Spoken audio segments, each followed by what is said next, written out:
دارالحکومت انقرہ سے 250 کلومیٹر دور قسطمونو کے علاقے میں 3 مئی 2011 کو وزیر اعظم اردغان کے قافلے پر ایک مسلح حملہ ہوا، جس میں ایک گارڈ کی جان گئی اور ایک زخمی ہوا۔ اردغان نے اس حادثے پر تبصرہ کرتے ہوئے کہا، ہم نے اس دشوار گزار راہ پر اپنا کفن اپنی ہتھیلیوں پر رکھ کر چلنا شروع کیا ہے۔ یہ قاتل ہمیں خوف اور دہشت میں مبتلا کرنے میں کامیاب نہ ہو سکیں گے۔ اردغان نے زور دے کر کہا کہ حملہ آور جمہوریت پر یقین نہیں رکھتے۔ انہوں نے کہا، ان دہشت گردوں کو پختہ یقین ہے کہ وہ جمہوری راستے سے اس ملک کی زمام کار کو اپنے ہاتھ میں لینے میں کامیاب نہیں ہو سکتے، اس لیے وہ دوسرے تمام حربے استعمال کر رہے ہیں۔ اردغان پر یہ کوئی پہلی مرتبہ قاتلانہ حملہ نہیں ہوا تھا۔ صحیح بات یہ ہے کہ ان پر کتنے قاتلانہ حملے ہوئے وہ شمار بھی نہیں کر سکیں گے، لیکن یہ حقیقت ہے کہ اردغان نے کبھی ان واقعات پر توجہ نہیں دی اور راہ عزیمت پر بغیر کسی تردد کے مسلسل رواں دواں رہے۔ ناظرین، السلام علیکم ورحمۃ اللہ وبرکاتہ۔ میں ہوں آپ کا میزبان اور آپ دیکھ رہے ہیں اسلامک ہسٹوری میڈیا پر رجب طیب اردغان کی تاریخ کا ایپیسوڈ نمبر 17۔ آج میں پھر حاضر ہوا ہوں ایک نئے ٹاپک کے ساتھ، اور آج کا ٹاپک ہے جون 2011 کے پارلیمانی انتخابات۔ پورا ترکی اور بالخصوص اردغان اور ان کی پارٹی کو جون 2011 کے انتخابات کی فکر تھی۔ کم از کم یہ بات کہی جا سکتی ہے کہ یہ انتخابات بڑی اہمیت کے حامل اور فیصلہ کن تھے، کیونکہ ترکی کے سامنے دو ہی راستے تھے، یا تو وہ اردغان کے ساتھ اپنے اس سفر کو مکمل کرے جس کی اسلام پسندی کے آثار اور نقوش دن بدن واضح ہوتے جا رہے تھے، یا پھر اردغان کو یہیں پر روک دے، خاص طور پر جبکہ ترک قوم کو اب مطلوبہ اقتصادی ترقی اور قابل ذکر خوشحالی حاصل ہو چکی تھی، اور عالمی منظرنامے پر اس کا مقام اور سیاسی وزن بھی قائم ہو چکا تھا۔ چنانچہ اس کا امکان تھا کہ اردغان کو یہیں پر روک دیا جائے اور حکومت پھر کسی دوسری سیکولر پارٹی کو دے دی جائے، کیونکہ ان پارٹیوں نے بھی سبق سیکھ لیا تھا۔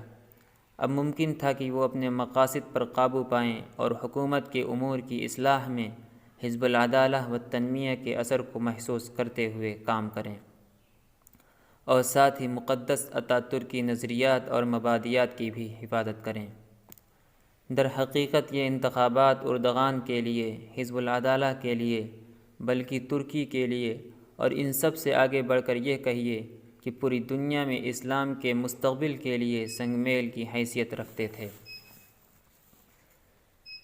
ترکی 12 جون 2011 میں عام انتخابات کے لیے تیار تھا۔ اس الیکشن میں 15 جماعتیں انتخابی میدان میں حصہ لے رہی تھیں۔ ووٹرز کی تعداد تقریباً 35 ملین تھی۔ میدان میں مختلف پارٹیوں کے 7492 اور 203 آزاد امیدوار تھے۔ ان میں سے پارلیمنٹ کے لیے 550 نمائندوں کا انتخاب ہونا تھا۔ ترکی میں انتخابی مہم جاری تھی۔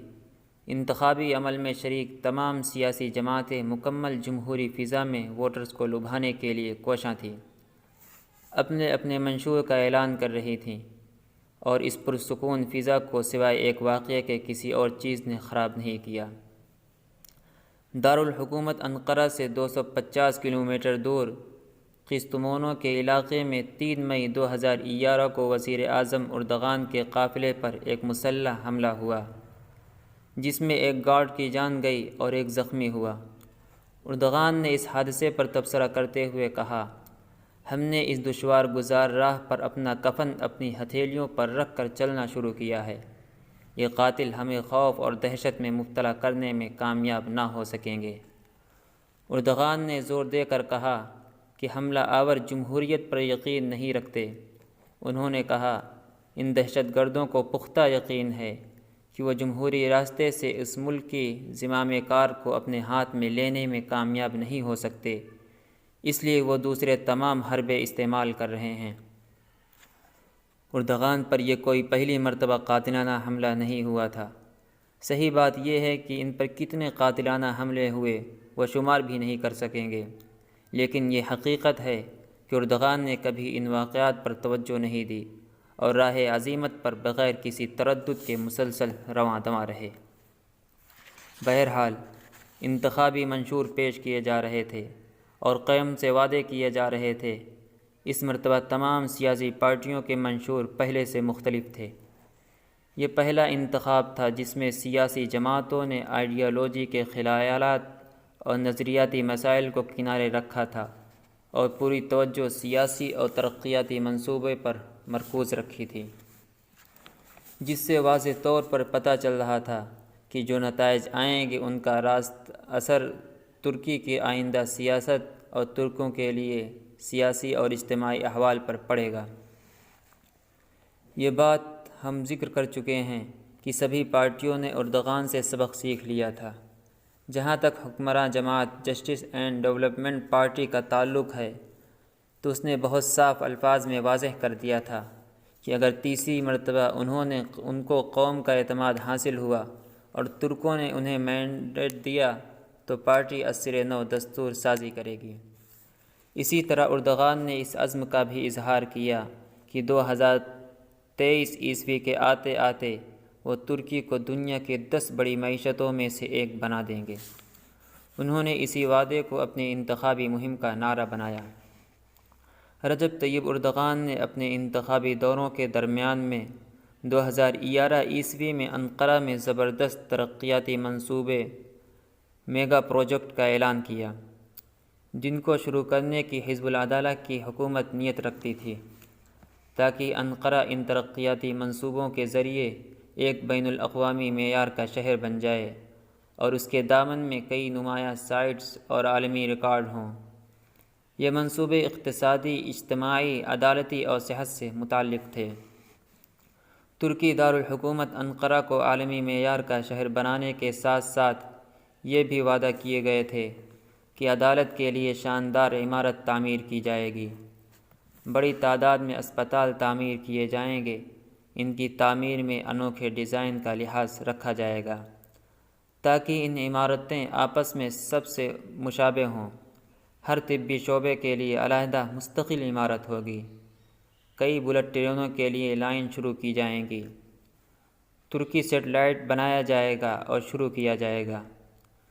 ترکی میں بنے ہوئے اس کے اپنے سیٹلائٹ کو شروع کرنے اور اس سے باخبر رہنے کے لیے فضائی اسٹیشن قائم کیا جائے گا۔ اردغان نے انقرہ میں یہ اعلانات اپنے استنبول دورے کے بعد کیے تھے۔ یہ سب ان کے اس جامع اور عظیم منصوبے کے مختلف اجزاء تھے جو انہوں نے 2023 عیسوی کے ہدف کے طور پر متعین کیا تھا۔ بہرحال انتخابات سے قبل کا منظرنامہ سیاسی مد و جزر کے خالی نہ تھا۔ اردغان کی پارٹی اور دیگر پارٹیوں، بالخصوص ریپبلکن پارٹی، قومی تحریک پارٹی اور حزب السلام کردی پارٹی کے درمیان اتار چڑھاؤ اور مقابلہ آرائی کی فضا تھی۔ مد مقابل پارٹیاں حزب العدالہ اور خاص طور پر اس کے صدر اردغان کے خلاف پروپیگنڈا کر رہی تھیں۔ بالخصوص ریپبلکن پارٹی نے اردغان اور ان کے پارٹی اور ان کے کارکنان پر مالی اور انتظامی بدعنوانی کے الزامات عائد کیے۔ اس نے الزام لگایا کہ حزب العدالہ کے لوگ اپنے اثر و رسوخ کا استعمال ذاتی مفاد کے لیے کرتے ہیں۔ ریپبلکن پارٹی کے سربراہ کمال کلیج دار اوغلو نے یہ بار بار دہرایا کہ اردغان اور ان کے اعوان و انصار کی دولت میں دن بدن اضافہ ہو رہا ہے، جبکہ انہی دنوں میں ملک میں فقر عام ہو رہا ہے اور اس میں شدت آ رہی ہے۔ کلیج دار نے جو الزام لگایا تھا اس کی دلیل کے طور پر انہوں نے یہ پیش کیا کہ ترکی کے بازار میں داخلے کے لیے بس اسلامی رجحان چاہیے۔ اس وقت ترکی بزنس میں کئی نئے تجارتی گروپ آئے ہیں جو اردغان کے قریبی ہیں۔ یہی وہ معاملہ ہے جس کو کلیج دار اوغلو مالی بدعنوانی میں اضافہ اور عوامی دولت سے کھلواڑ سے تعبیر کر رہے تھے۔ قومی تحریک پارٹی نے اردغان کی پارٹی پر یہ الزام لگایا کہ وہ ملک میں حکومت کا جو خوف اور رعب ہونا چاہیے اسے ختم کر رہی ہے۔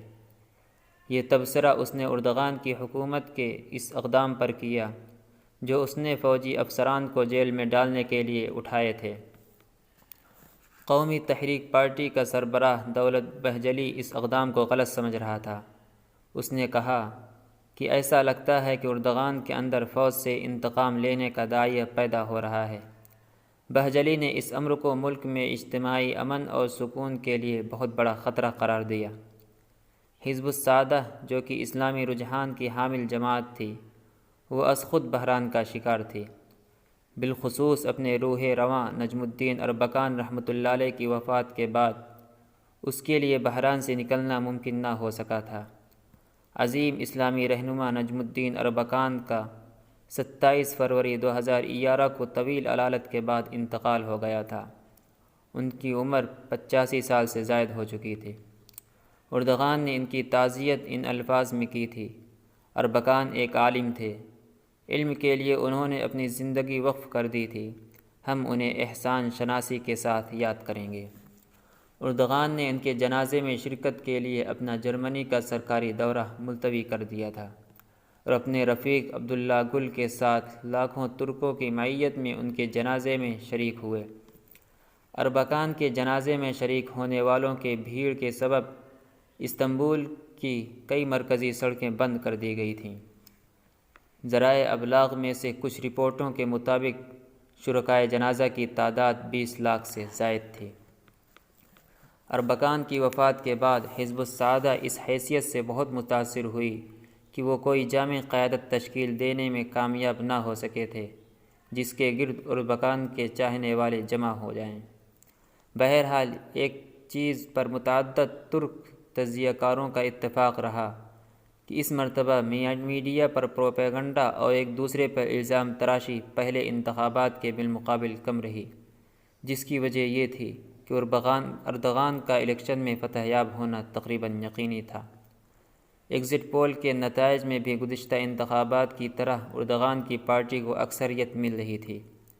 ترکی کے اندرونی ایگزٹ پول کے مطابق حزب العدالہ و تنمیہ کو 45.5% ووٹوں کے ساتھ کامیابی مل رہی تھی، جبکہ دوسرے نمبر پر ریپبلکن پارٹی کو 26.8% ووٹ مل رہے تھے۔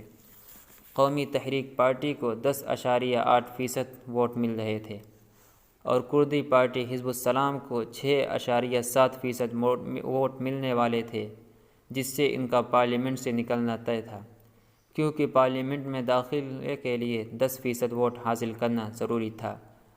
اور اب آج کا پروگرام اسی پر ختم کیا جاتا ہے اور کل کے پروگرام میں ملیں گے انشاءاللہ ایک نئے ٹاپک کے ساتھ۔ تب تک کے لیے اجازت دیجیے۔ السلام علیکم ورحمۃ اللہ وبرکاتہ۔